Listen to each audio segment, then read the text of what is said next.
Salam sejahtera. Saya Charles Muling Anak Libau dari Jabatan Matematik Sains dan Komputer Politeknik Kuching Sarawak.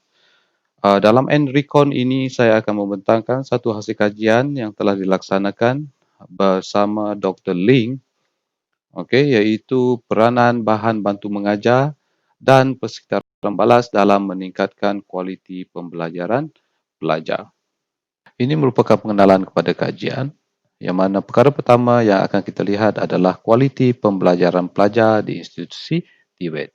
Kebanyakan institusi TVET sekarang ini menggunakan kaedah Student Centered Learning ataupun pembelajaran berpusatkan pelajar. Kerana SCL ini berupaya melahirkan pelajar yang mempunyai daya fikir yang tinggi dan oleh demikian pelajar ini akan dilatih untuk menyelesaikan masalah-masalah yang kompleks. Bagi tujuan meningkatkan kualiti pembelajaran pelajar, bahan batu mengajar perlulah mencukupi untuk proses pengajaran dan pembelajaran. Supaya proses PDP dapat dipraktikkan atau dilaksanakan dengan lebih berkesan dan juga berkualiti. Seterusnya adalah maklum balas berterusan di antara pelajar dan juga tenaga pengajar. So, maklum balas ini perlu diberikan sama ada secara formal ataupun tidak formal. Budaya maklum balas positif ini perlu dititik beratkan di setiap institusi TVET bagi membantu pelajar untuk menjadi lebih jelas dengan jangkaan prestasi dan standard yang ditetapkan oleh institusi. Oleh demikian, objektif PDP akan lebih mudah tercapai kerana pelajar dia akan mengetahui dengan jelas apakah kehendak kursus berkenaan dan juga apakah objektif yang perlu mereka capai di akhir pembelajaran nanti. Seterusnya penerangan ringkas mengenai ketiga-tiga poin ini iaitu kualiti pembelajaran, bahan bantu mengajar dan juga maklum balas. Bahan bantu mengajar. Alright, bahan bantu mengajar ini bertujuan untuk meningkatkan pemahaman pelajar terhadap pembelajaran. Banyak kajian terdahulu mendapati bahawa bahan bantu mengajar memberikan kesan positif ke atas kecemerlangan akademik pelajar. Jasmi, Elias Tamuri dan Muhammad Hamzah 2011 serta Ilyas Ismail dan Jasmi 2013 mendapati bahawa penggunaan bahan bantu mengajar berupaya untuk menarik minat pelajar serta mewujudkan tumpuan pelajar sepanjang proses pengajaran dan pembelajaran serta berupaya untuk meningkatkan pembelajaran yang lebih cekap.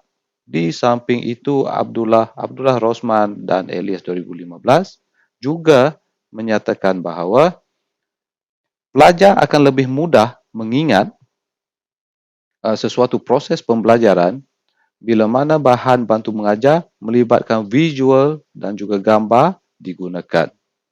Metodologi kajian.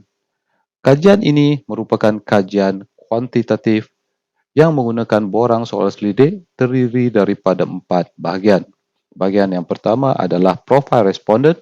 Bahagian yang kedua adalah pengalaman belajar yang mengandungi 17 item. Bahagian yang ketiga adalah persekitaran maklum balas mempunyai 24 item dan bahagian yang keempat adalah penggunaan bahan bantu mengajar yang mengandungi 22 item. Daripada kajian rintis, kebolehpercayaan instrumen adalah 0.953. Responden kajian adalah terdiri daripada pelajar yang sedang mengikuti pengajian peringkat diploma iaitu seramai 116 orang, di mana 45.7% adalah responden lelaki, manakala selebihnya iaitu 54.2% adalah responden perempuan. Analisis data melibatkan analisis deskriptif dan juga inferensi. Deskriptif akan mengukur skor min dan juga sisian piawai, manakala inferensi adalah korelasi dan juga regresi berganda di mana ianya mengkaji peranan penggunaan bahan bantu mengajar dan persekitaran maklum balas terhadap kualiti pembelajaran pelajar. Sekarang kita lihat dapatan dan perbincangan kajian. Daripada jadual satu ini merupakan dapatan deskriptif mengikut pemboleh ubah. Okey. Analisis deskriptif untuk setiap pemboleh ubah telah dikaji dengan menggunakan Skomin dan juga sisihan piawai. Okey, analisis deskriptif pemboleh ubah kajian dijalankan ke atas 116 orang responden di mana 9 pemboleh ubah terlibat iaitu keberkesanan bahan bantu mengajar, persekitaran maklum balas, penghantaran maklum balas, kebolehpercayaan maklum balas, maklum balas konstruktif, kualiti maklum balas, ketersediaan maklum balas, menggalakkan tingkah laku mencari maklum balas dan juga pengalaman pembelajaran pelajar. Secara keseluruhan, analisis kajian mendapati bahawa dimensi kualiti maklum balas dan kredibiliti maklum balas berada pada tahap tinggi. Ini kerana tenaga pengajar yang diamanahkan dalam menjalankan tugas mengajar mempunyai kelayakan sarjana muda dengan pengkhususan yang berkaitan. Hasil dapatan kajian juga menunjukkan pengalaman pembelajaran pelajar berada pada kategori rendah iaitu 4.33 walaupun tenaga pengajar mempunyai kelayakan sarjana muda dan juga pengalaman mengajar. Jadual 2 menunjukkan hubungan antara pemboleh ubah kajian. Now, sebelum menguji kesan bahan bantu mengajar dan persekitaran maklum balas terhadap pembelajaran pelajar, satu analisis korelasi telah dilakukan untuk menentukan kekuatan dan arah hubungan linear di antara pemboleh ubah. Okey, semua pemboleh ubah dianalisis untuk menentukan hubungan korelasi. Alright, sebagaimana yang ada di sini dan juga di sini. Analisis yang dilakukan adalah dengan menggunakan analisis korelasi Pearson.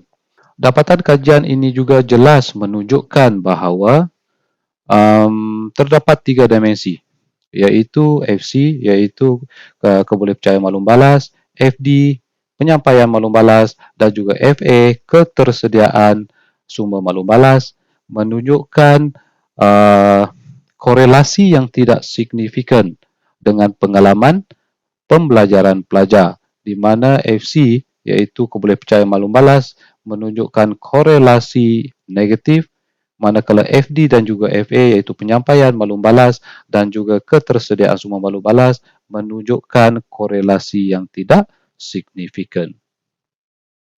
Jadual 3 menunjukkan bekali regresi piawai pemboleh ubah jangkaan. Di sini kalau kita lihat kita ada model 1 dan juga model 2. Model 1 kalau kita lihat di sini menunjukkan kesan penggunaan bahan bantu mengajar ke atas pembelajaran pelajar di Politeknik hanya menyumbang 5.3%. Tetapi jika kita integrasikan bahan bantu mengajar dengan persekitaran maklum balas khususnya kualiti maklum balas pensyarah terhadap pelajar, ianya akan meningkat dan menyumbang sebanyak 16.7%. Ini menunjukkan semakin tinggi kualiti maklum balas yang disampaikan kepada pelajar, semakin kukuh pemahaman pelajar dalam mengaitkan teori dengan praktikal ataupun latihan. Dengan kata lain, maklum balas yang berkualiti dapat menggambarkan arah dan juga skop tugasan dengan lebih jelas. Maka dengan ini, bolehlah kita membuat kesimpulan hasil daripada kajian mendapati bahawa pembelajaran pelajar akan lebih berkesan sekiranya 2 elemen iaitu persekitaran maklum balas dan juga penggunaan bahan bantu mengajar berkualiti dan mencukupi disatukan di dalam proses PDP.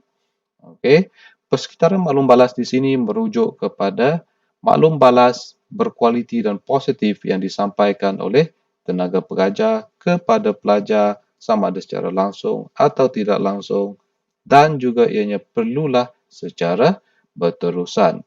Penggunaan bahan bantu mengajar pula perlulah berkualiti dan mempunyai kuantiti yang mencukupi berdasarkan kepada norma pelajar.